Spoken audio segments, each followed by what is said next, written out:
Now we have our cursor window set up. On the left hand side, you can see our workspace here with all the different files and directories in our project. On the right hand side, we have our chat window. And in the middle here, we have our code editor. So we click on a file, we can see it's a standard code editor. You can make changes and see the incoming changes as well from the chat window. On the right hand side, we have a chat window that which we can type commands as well as toggle which mode we want it to be in. Right now we have on agent, ask, and manual. As we kind of talked about before, we can switch between the different use cases as needed. Here we can toggle our models as well. We have Claude 4, 2.5 Pro, 2.5 Flash, as well as the preview. And you can kind of see the request that it costs as well. In this case, 2.5 Flash is 0, and the others are all 1. We recommend not using auto, as auto can also select from models that are not approved by Broadcom, which would cause more issues.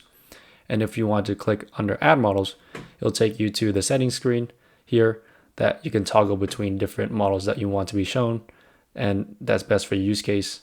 These 4 for me have been the best, and we recommend sticking with Gemini and Claude.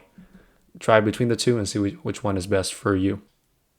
If you go on the right hand side, click on that gear icon, it takes you to settings.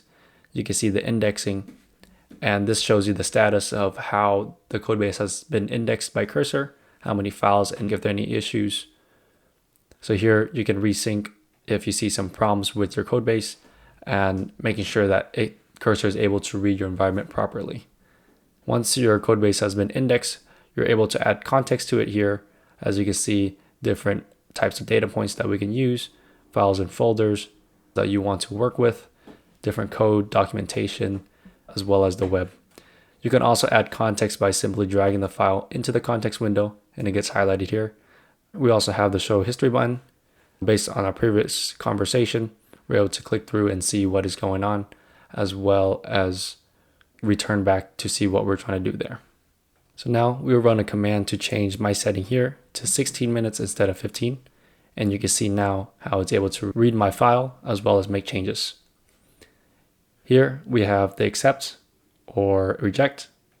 If I'm not on this window, I'm able to click on the top and it takes me to that file. And I can now see what changes it made and if I want to approve it, yes or no, as well as on the bottom here. If it looks good, I could click accept, which would take care of the file. Once I have read over the information, I can now accept it and see what's working properly.